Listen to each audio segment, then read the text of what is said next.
Hello, everyone. Welcome back to another episode of English at Gym. Listen and speak. I'm your host, Sarah. And I'm David. We are so happy to have you guys hanging out with us today hopefully, while you exercise or commute. Exactly. Today, we are talking about something that everyone listening can probably relate to study habits. Oh boy, study habits. That brings back some memories. Some good, but honestly, mostly messy ones for me. Me too, David. Me too. But before we get into the serious tips, I have to tell you a funny story about my younger brother, Leo. Oh, I love stories about Leo. He's always doing something a little bit, unusual, isn't he?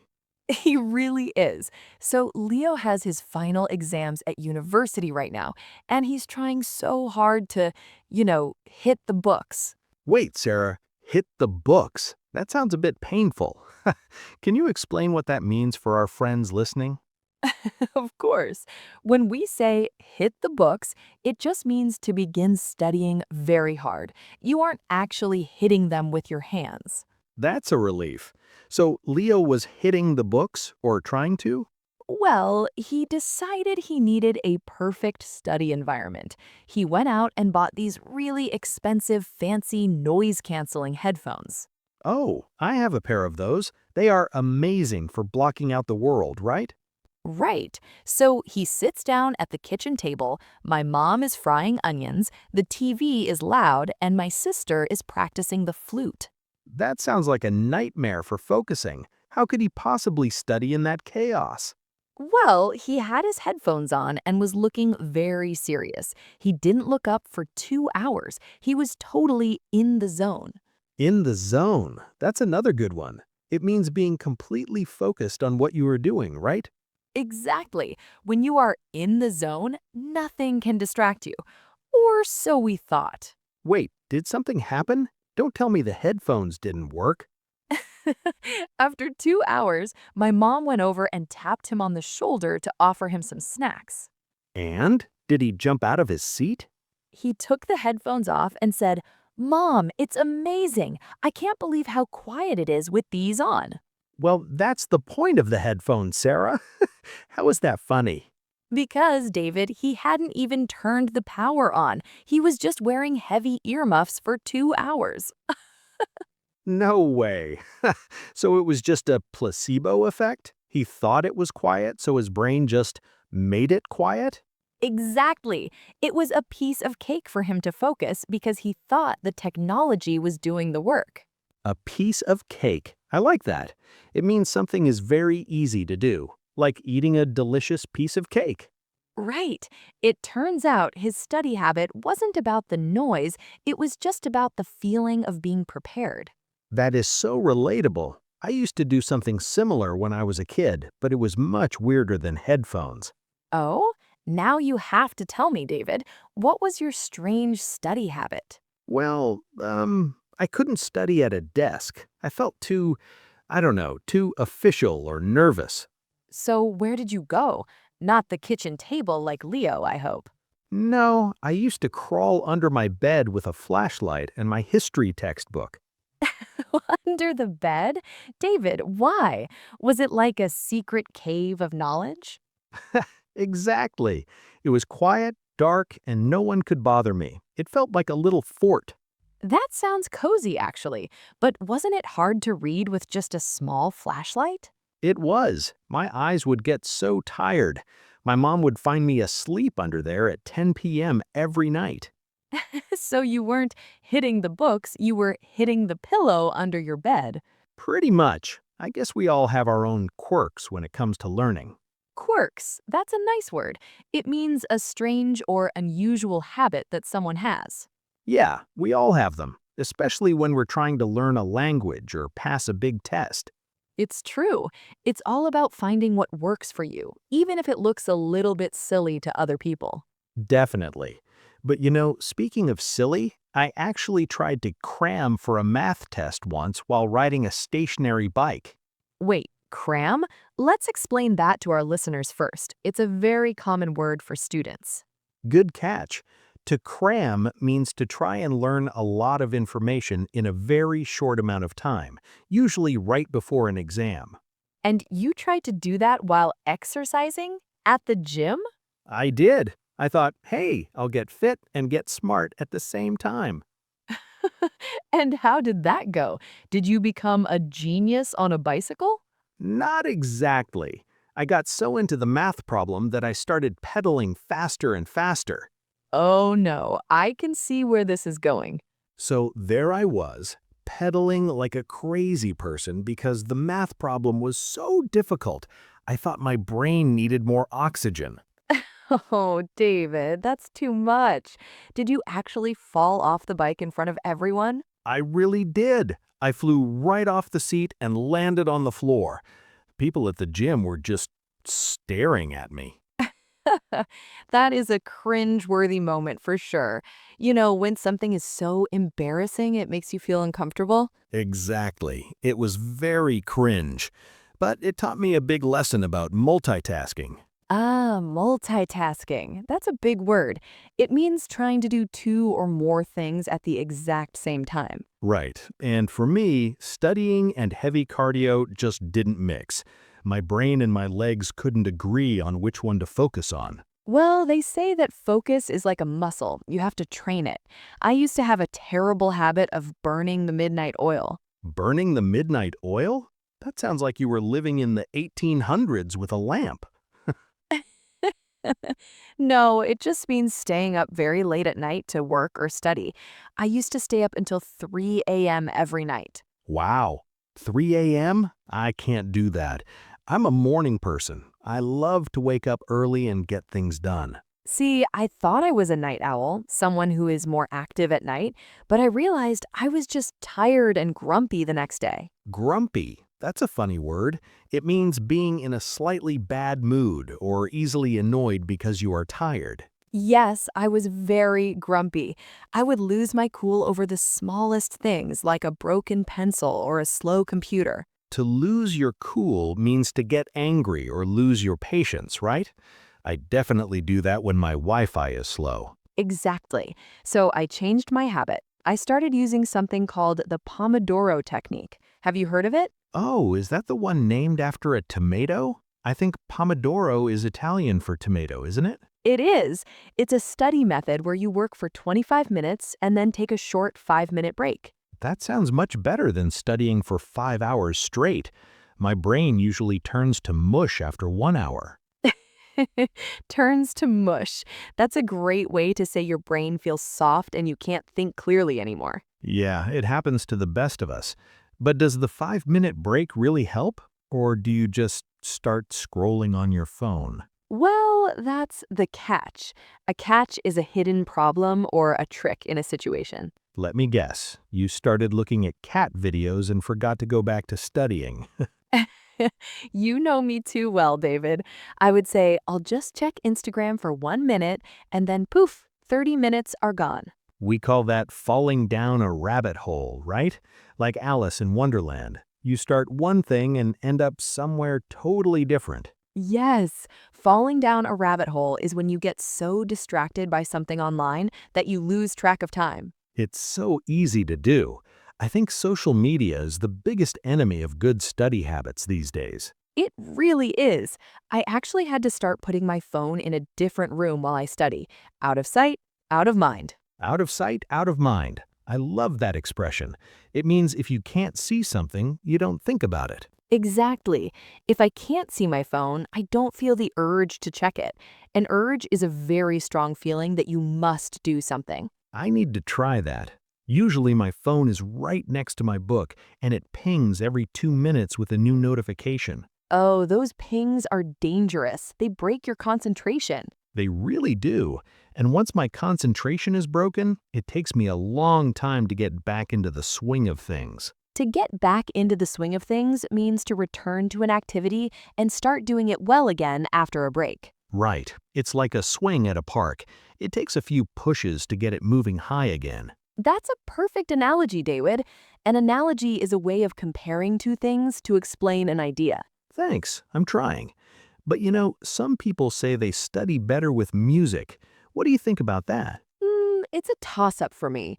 A toss-up means it could go either way, or there are two equal choices. For me, if the music has lyrics, words, I start singing along instead of reading my textbook. Me too. I'll be trying to learn grammar, and suddenly I'm singing a pop song at the top of my lungs. I can imagine that. Sarah's grammar karaoke. That would be a funny YouTube channel. Maybe one day, but honestly, I've found that lo-fi music or classical music works best because there are no words. Lo-fi. That's very popular on YouTube for studying. It's usually just a chill beat that stays in the background. Exactly, it's background noise. It helps block out the sound of my neighbor's dog or the cars outside. My neighbor has a parrot that screams, "Hello," every 5 minutes. No amount of music can block that out. Oh no, a parrot? That's much worse than a dog. How do you cope with that? To cope means to deal with a difficult situation. Honestly, I usually just go to the library. The library is a safe haven for students. A safe haven is a quiet, peaceful place where you feel protected from distractions. It really is. But even in the library, I see people doing some really funny things while they study. Like what? Tell me, I love people watching at the library. Well, I once saw a guy who had about 10 different colored highlighters. Do you know those bright markers? Oh, I know them. People use them to mark important parts of a text so they stand out. This guy was highlighting every single word on the page. The whole book was bright neon yellow. Well, if everything is highlighted, then nothing is highlighted. Exactly. He looked so intense, like he was uncovering a great secret, but he was just making the book hard to read. He definitely went overboard. I wanted to tell him, buddy, the white parts of the paper are important too. Poor guy. He probably thought he was being very thorough. He definitely thought he was being thorough. That word thorough just means doing something very carefully and completely so that you don't miss any details. But Sarah, sometimes being too thorough leads to pulling an all-nighter. Oh, I know that one. Pulling an all-nighter means staying awake all night long to study or work.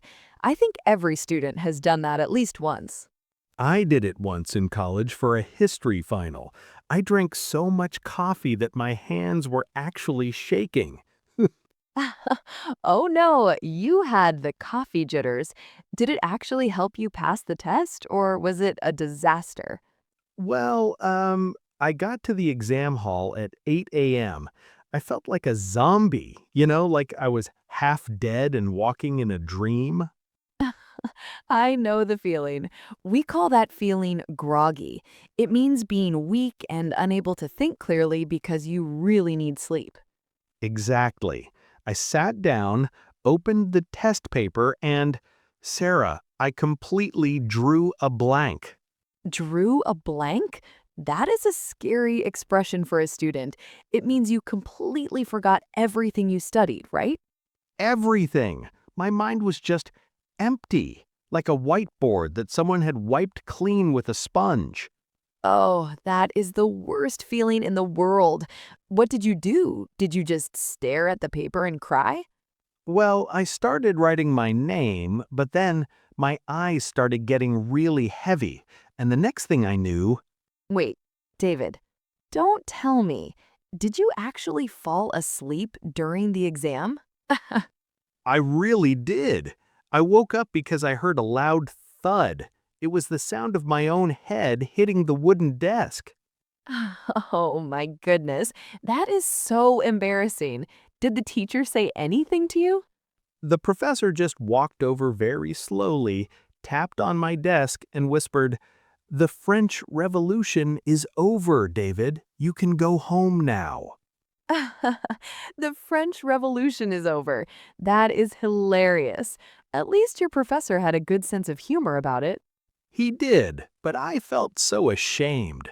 I learned a big lesson that day. Sleep is just as important as hitting the books. It really is. Your brain needs time to process all that information. To process means to organize and understand things in your head. Definitely. Now I always tell people, don't overdo it. It's much better to study a little bit every single day. That's called consistency. Being consistent means doing something regularly so you can make steady progress over time. Right. It's just like going to the gym. You can't just go for 10 hours once a month and expect to get ripped. Ripped? That's a funny slang word for having very strong, visible muscles. Yeah, studying English is the same. Listening to this podcast for 20 minutes a day is way better than studying for 5 hours only on Sunday. I totally agree. But David, do you have any tricks for when you really can't remember a grammar rule?